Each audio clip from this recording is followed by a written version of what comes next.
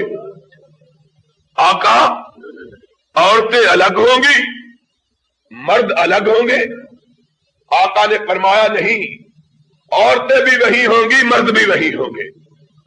آقا عورتیں بھی برہنہ، مرد بھی ننگے۔ کائنات کے امام نے کہا عورتیں بھی برہنہ، مرد بھی ننگے۔ آقا عورتیں تو مارے شرم کے ڈوب مرے کہ مردوں کے ساتھ اکٹھی، اور ننگی مرد ان کی طرف دیکھیں گے۔ قرآن نبی پاک نے آیت پڑھی، فرمایا عائشہ کسی کو کسی کی طرف دیکھنے کی ہمت کہاں ہوگی؟ یوم یفر المرء من اخیہ وامہ وابیہ وصاحبتہ وبنیہ لکل امرئ منہم یومئذ شان یغنی۔ عائشہ ساری کائنات کو اپنی پڑی ہوئی ہوگی، ماں بیٹے کو بھولے ہوئے، بیٹا باپ کو بھولے ہوئے، بھائی بھائی کو بھولے ہوئے، ہر آدمی اپنی پڑی ہوئی، کسی کو کسی کی طرف دیکھنے کی جرت ہی وقت ہی نہیں ہو۔ آقا پھر کیا ہوگا؟ سرور کائنات نے کہا کہ جس نے پھر رب کی رضا کے لیے، اللہ کی خوشنودی کے لیے، رب کے حکموں پر عمل کرتے ہوئے، محمد کی فرما برداری کرتے ہوئے صلی اللہ علیہ وسلم اس دنیا کی دھوپ کو اور اس دنیا کی پیاس کو اور اس دنیا کی بھوک کو اور اس دنیا کی گرمی کو برداشت کیا۔ قیامت کا دن ہوگا، عرش الہی اللہ کے عرش کے سامنے اللہ کے فرشتے کھڑے ہوں گے، رب آواز دے گا میرے فرشتوں، یہ ساری کائنات آج مادرزاد ننگی میری بارگاہ میں کھڑی ہے۔ اور مسئلہ سن لو، یاد رکھنا، لوگوں نے ڈھکسلے بنائے ہوئے، سید بچ جائیں گے، پیر بچ جائیں گے، فقیر بچ جائیں گے۔ پوچھنے والے نے پوچھا آقا ساری کائنات برہنہ ہوگی؟ آپ نے فرمایا کائنات کی کیا بات ہے کہ کائنات کے نبی بھی برہنہ ہوں گے، یہ عالم ہوگا اس دن۔ اور فرمایا محمد الرسول اللہ صلی اللہ علیہ وسلم نے، اللہ تیرے لاکھوں کروڑوں درود و سلام ہو نبی اقدس پر، فرمایا سب سے پہلے جس کو لباس پہنایا جائے گا وہ آمنہ کا لال یتیم مکہ ہوگا۔ فرمایا جب مجھ کو لباس پہنایا جائے گا میں دیکھوں گا کہ ادھر مجھے لباس پہنایا جا رہا ہے، ادھر میرے دادے خلیل اللہ کو لباس پہنایا جا رہا ہے، تو اللہ آواز دے گا اے میرے فرشتوں، اللہ ہم حاضر ہیں۔ فرشتوں دیکھو اس میدان میں دھوپ میں کون کھڑے ہیں؟ نبی یہ کائنات نے کہا اللہ ہمیں اس دن کی سختیوں سے محفوظ فرما لے۔ امام کائنات نے کہا گرمی کی شدت سے لوگوں کے جسموں سے پسینے پھوٹ رہے ہوں گے، اس طرح ایک ایک آدمی کے جسم سے پسینہ نکلے گا جس طرح پانی کی نہریں جاری ہوتی ہیں۔ فرمایا اتنا پسینہ نکلے گا ایک آدمی کے جسم سے کہ ایک آدمی اپنے پسینے کے اندر ہی ڈبکیاں کھا رہا ہوگا۔ اور پسینہ دھوپ میں پانی رکھو کبھی اور پھر دیکھو اس کا حال کیا ہوتا ہے جب لاکھوں میل دور سورج ہے اور جب سوا ہاتھ پہ سورج ہوگا، اس پسینے کی کیفیت کیا ہوگی؟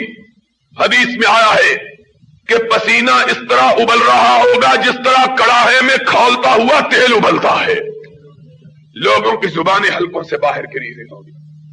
ایسے عالم میں عرش والا آواز دے گا میرے فرشتوں، ان میں وہ بندے بھی ہیں جنہوں نے سخت گرمیوں کے دنوں میں 30 دن کے روزے میرے حکم پہ رکھے، گرمیوں کو برداشت کیا، سختیوں کو برداشت کیا، پیاس کو برداشت کیا۔ اللہ ٹھیک ہے ان میں ایسے بندے بھی ہیں، فرمایا ان کو بلاؤ۔ اللہ ان کو لے کے کہاں چلے؟ فرمایا میرے محبوب کے حوض کوثر پہ لے کے جاؤ۔ نبی محترم علیہ الصلوۃ والسلام نے فرمایا آج کی پیاس برداشت کرنے والے حوض کوثر پہ آئیں گے، کائنات کا امام حوض کوثر پہ بیٹھا ہوا ہوگا، اور بات آئی ہے تو ساری سن لو۔ دائیں ہاتھ صدیق اکبر ہوگا، بائیں ہاتھ فاروق اعظم ہوگا۔ دائیں ہاتھ کون ہوگا؟ صدیق اکبر ہوگا، اور بائیں ہاتھ کون ہوگا؟ فاروق اعظم ہوگا۔ اور صدیق کو فاروق کا نہ ماننے والوں، قیامت کے دن نبی کے پاس حوض کوثر پہ جا کے کیا کہو گے کہ نبی جس کو بھی پیالہ تھمائے گا یا صدیق کے ہاتھ سے تھمائے گا یا فاروق کے ہاتھ سے تھمائے گا؟ کہا نبی بیٹھے ہوئے ہوں گے، دانے ہاتھ صدیق، بانے ہاتھ فاروق ہوں گے۔ اللہ کہے گا فرشتوں جاؤ تم بھی مدد کرو، اور میرے محبوب کی امت کے ان لوگوں کو جنہوں نے بھوک برداشت کی، پیاس برداشت کی، نبی کے ہاتھ سے لے کر ان کو حوض کوثر کا ایک پیالہ پلاؤ۔ آقا کائنات نے کہا جس نے ایک آب خورا، ایک پانی کا پیالہ، ایک پانی کا کٹورا، ایک پانی کا گلاس میرے ہاتھ سے پی لیا، فرمایا پانی کا ایک گلاس پیے گا 50,000 سال تک پیاس نہیں لگے گی۔ 50,000 سال تک۔ آقا کب تک نہیں لگے گی؟ فرمایا تب تک نہیں لگے گی جب تک جنت الفردوس میں داخل نہیں ہو جاتا ہے۔ اللہ کے رسول، پیاس کا تو اہتمام ہو گیا، گرمی کا کیا ہوگا؟ فرمایا اللہ کہے گا ان کو لاؤ جنہوں نے گرمیوں کی چلچلاتی ہوئی دھوپ میں میری رضا کے لیے روزہ رکھا، ان کو لاؤ۔ اللہ کہاں لائیں؟ فرمایا ان کو میرے عرش کے سائے کے نیچے کھڑا کر دو۔ یوم لا ذل الا ذل، اس دن اگر سایہ ہوگا تو صرف عرش والے کے عرش کا سایہ ہوگا، اور جو اس سائے کے نیچے کھڑا ہو گیا، فرمایا 50,000 سال اس طرح گزر گئے جس طرح پلک جھپکنے کا وقت گزر جاتا ہے۔ لوگوں، یہ ساری کیفیات، یہ ساری نعمتیں کس کو حاصل ہوں گی؟ کون ہے جس کی یہ عبادت رب کی بارگاہ میں قبول ہوگی؟ کون ہے جس کو روزوں کا یہ صلہ ملے گا؟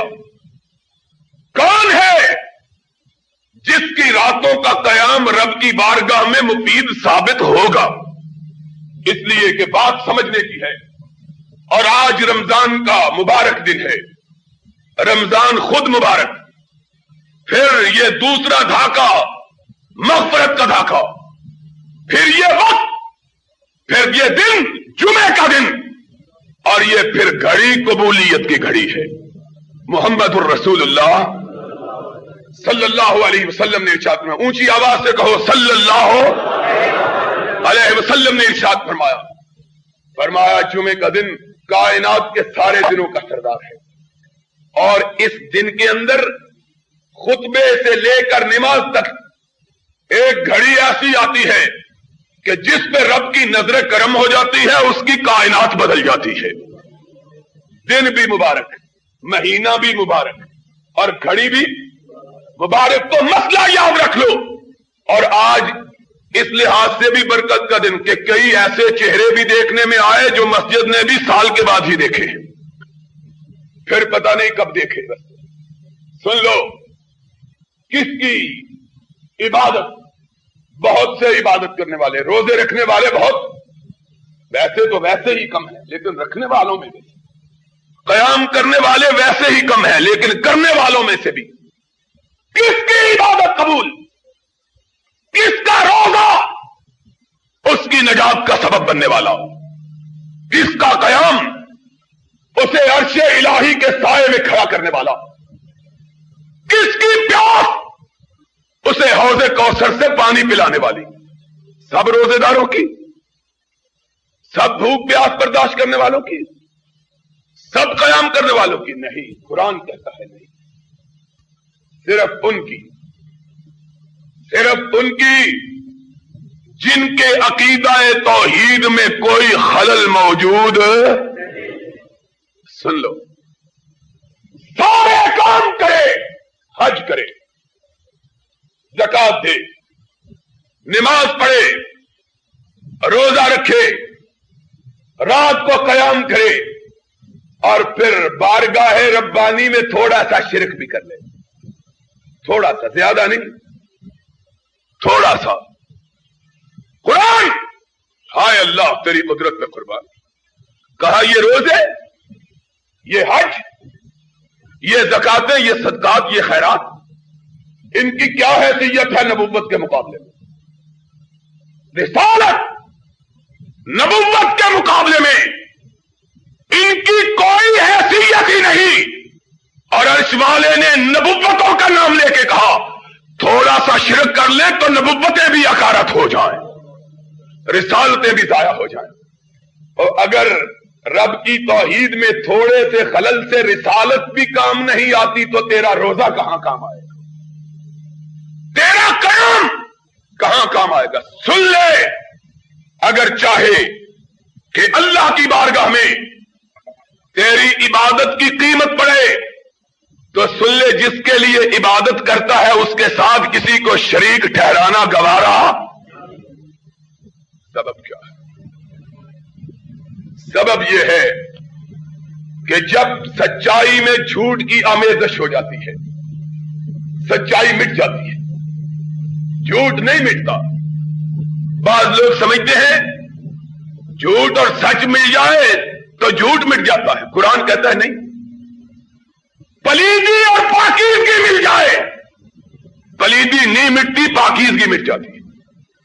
ایک من دودھ کا مٹکا 10 قطرے پیشاب کے، کیا مٹا؟ پاکیزگی مٹ گئی۔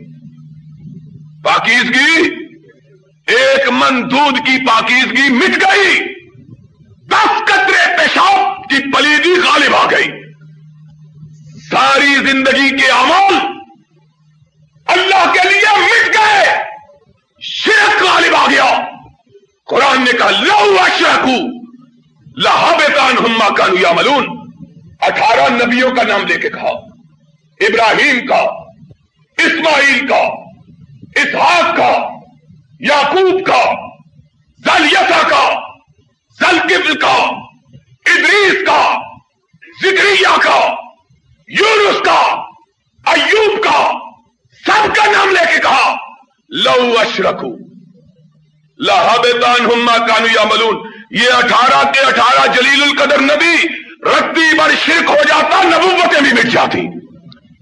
یہ تو 18 تھے، ان 18 کے امام کا نام لیا، یہ 7واں پارہ اور یہ 24واں پارہ۔ قرآن ان کے امام کا نام لیا، کہا یتیم مکہ جس کو میں نے حوض کوثر کا والی بنایا ہے، تو بھی سن لے، لئن اشرکت لیحبطن عملک ولا تکونن من الخاسرین۔ تو سید انبیاء ہے، تو سرور کونان ہے، تو رسول ثقلین ہے، لیکن اگر تو بھی شرک کا ارتکاب کر لے تو تیری بھی ساری سیادت چھین لی جائے گی۔ اللہ ہماری نمازیں، ہمارے روزے، ہمارے حج، ہماری زکاتیں، ان کی نبی سید الانبیاء کے مقابلے میں قدر و قیمت کیا ہے؟ سن لو، روزہ اس کا ہے، بھوک پیاس اس کی ہے، راتوں کا قیام اس کا ہے، جو گردن اللہ کی بارگاہ میں جھکانا گوارا۔ اور سن لو، آج آئے ہو تو سن لو، توحید کسے کہتے ہیں، شرک کس کا نام ہے، یہ بھی بات ذہنوں میں بٹھا دو۔ اور اللہ کے فضل سے منبر پہ کھڑا ہوں، تم آج بھی گواہ رہنا، قیامت کے دن بھی گواہ رہنا۔ جس آدمی نے روزے میں خلل ہو گیا، گناہ، نظر کی آوارگی، زبان کی لغزش، دل کے خیالات میں فتور، دماغ کے افکار میں خلل آ گیا،